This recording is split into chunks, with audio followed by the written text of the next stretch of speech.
Hello friends, welcome, and for those of you who are subscribed, thank you and welcome back.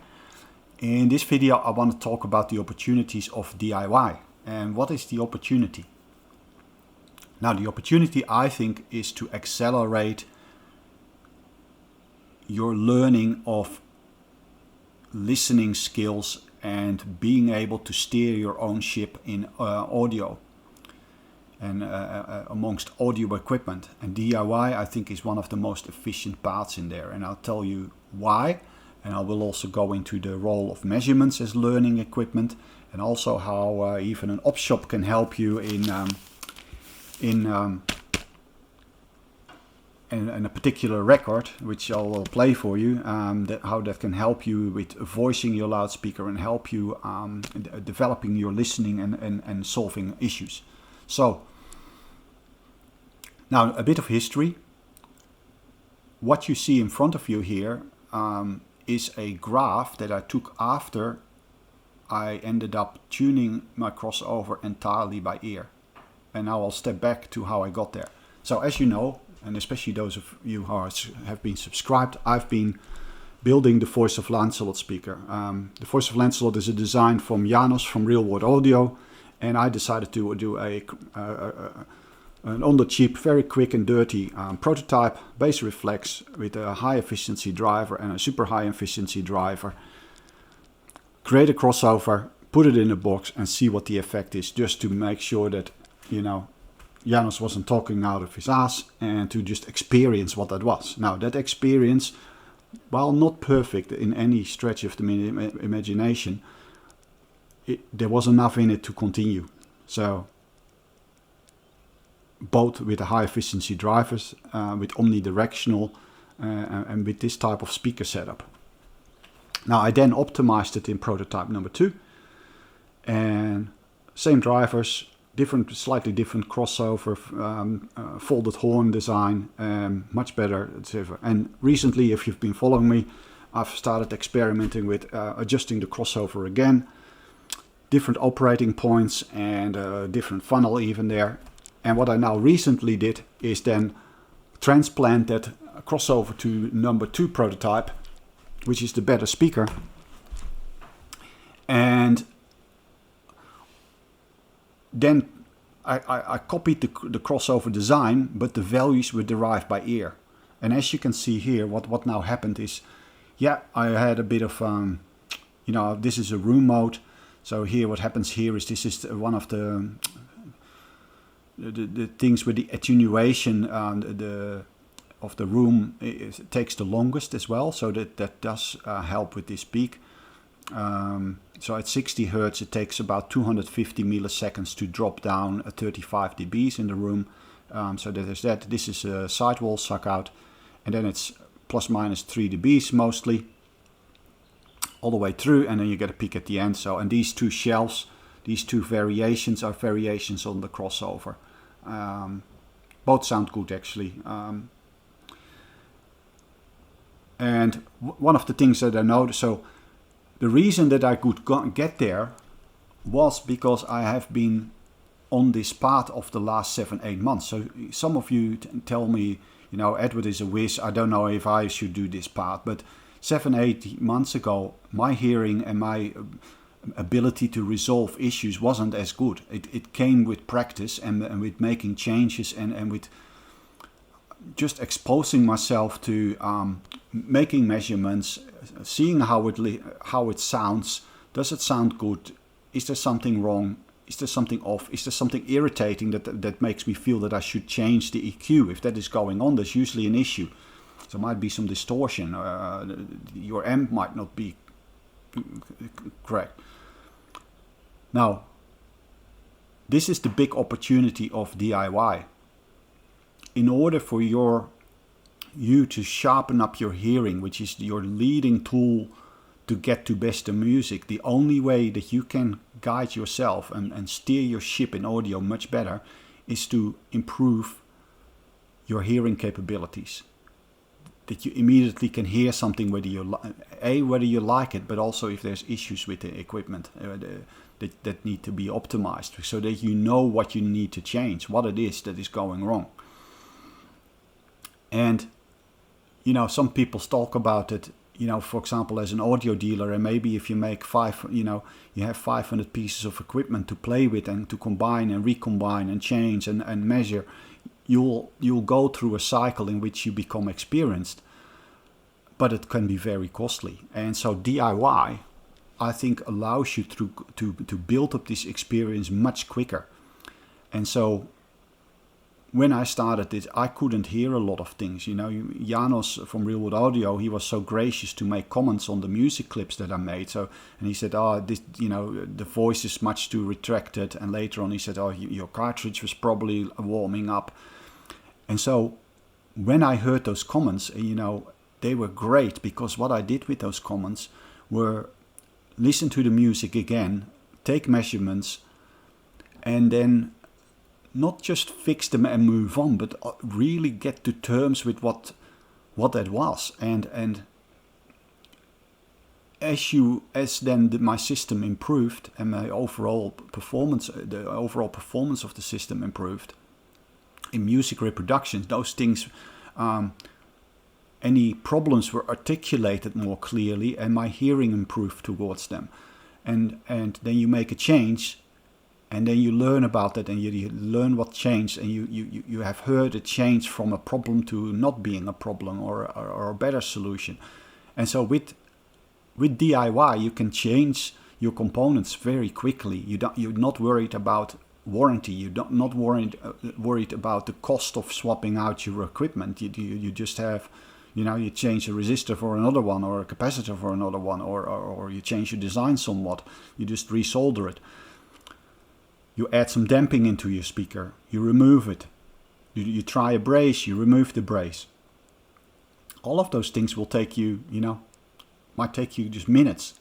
And so with those number of iterations, I would say you might need to make, say let's assume something that you need to make 500 iterations to become a proficient in hearing a lot of things.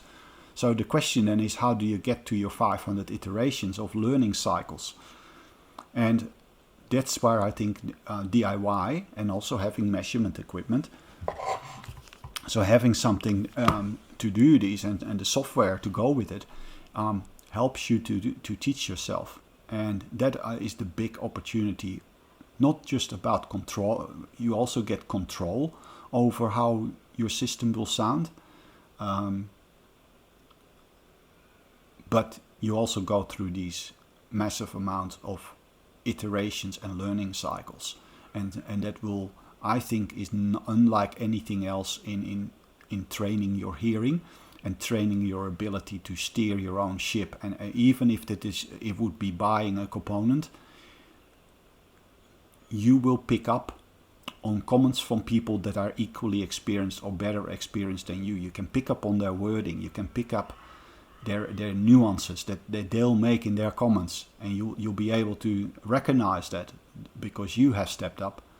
And then the advice that you take, the advice that you do take, will be better informed and will be better underbuilt, and you'll be able to progress quicker.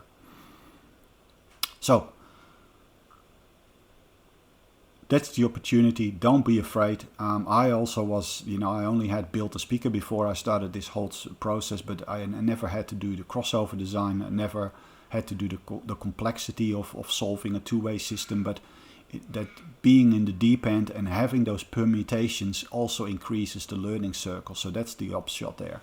And you see, after 7-8 months, you can tune something like this by ear, and you don't need measuring equipment. So then I want to move over to the topic that I mentioned briefly, which is a bit of a sidestep, but bear with me, this is not too bad. How an OpShop can help. So I was shopping 2 weeks ago as well. Well, I was doing my crossover. I thought, buy some music. And in Australia, we're lucky. We have several OpShops, which basically people donate their clothes and other materials in their household to, and they resell them for very moderate prices, and it goes usually towards the organization themselves, which is really a charity. So this record, well recorded, Philips recorded it, but musically I don't think that interesting. This was nice. I actually enjoyed this, the Concerto pour Clarinet. I bought that. you know, it's another $1. It's all $1 at the OpShop here locally. Very good label, Erato. They usually make quality releases, not necessarily audiophile, but they're very good quality. I love that. This was a real nice find. Dino Lepati, Romanian pianist, one of my favorite pianists. Even though this is a compilation, but his interpretations are just something else. He can just faithfully. He just performs these with soul. Unfortunately, he died at the age of 33. He didn't came out healthy out of World War II. Also the recording quality. I mean, the English after World War II didn't have too much money for studio equipment, so. But his play transcends that, luckily. So beautiful recording. This is another one, real surprise. Jesse Björling, one of the rare Scandinavians that actually made it in Italy. Singing arias, workers orders, but his interpretation and his capabilities just beautiful. I generally wouldn't grab for this type of music, but it was a nice find nonetheless. And again, transcends the music quality. And then I bought this. And this is sort of where it ties in. Why you don't need measurements if you have something like this. And I can really recommend it. So one of the videos I would recommend is where Janos from Real World Audio talks about records to voice your speakers with. And I would say this is also I would add this to it.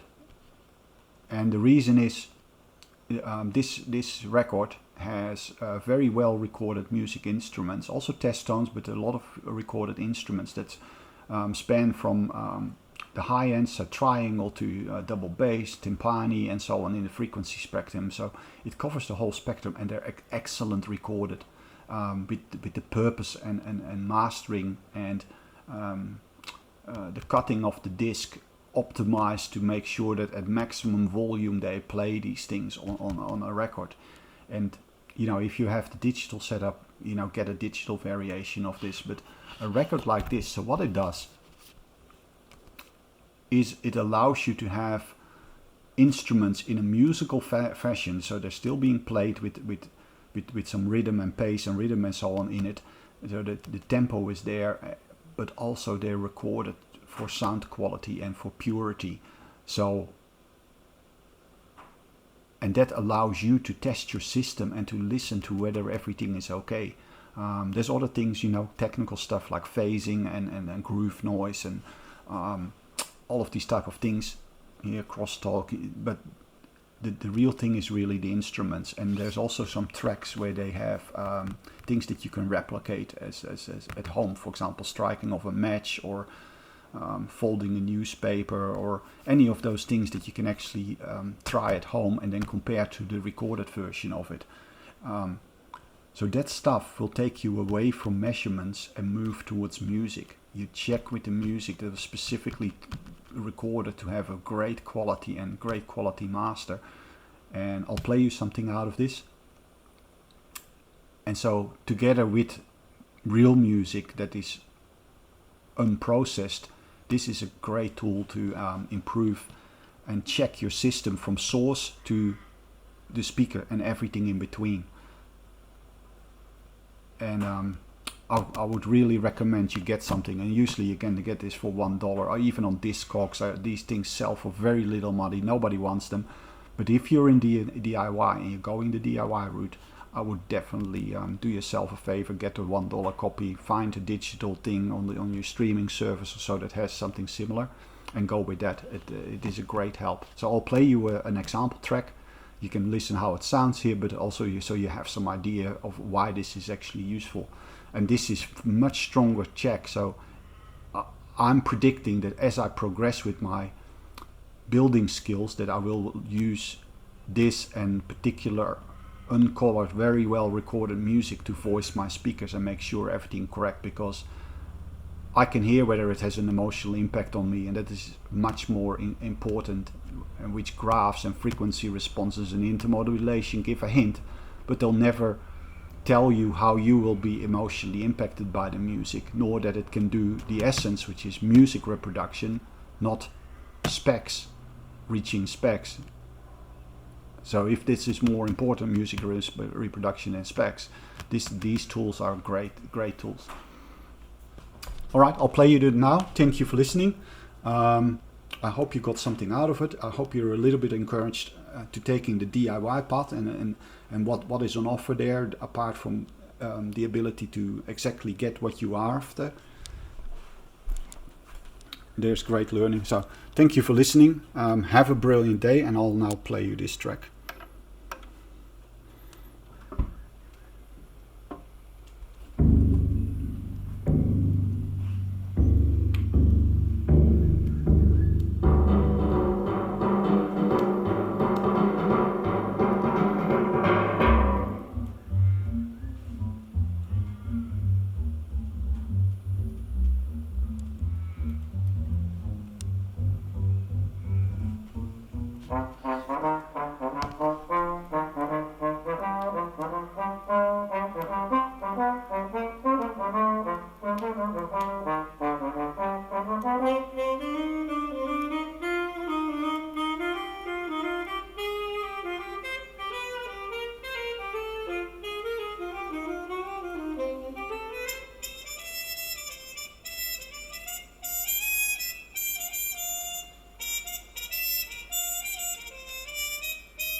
The music you've just heard was played by instruments which demand considerable care in recording, because their sounds extend from the very lowest frequency to the very highest. But this is only part of the problem. Great attention must be paid when transferring the sound from the master tape to the disc in the cutting process, to ensure that excessive groove modulation is avoided. Equally, in playing a record, these instruments are those which demand meticulous adjustment of the pickup cartridge and arm to avoid groove jumping and distortion.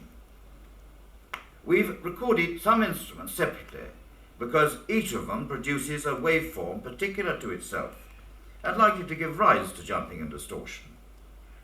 Each is recorded at 3 different levels, the loudest of which is the maximum likely to be met on a quality record. Grand Casse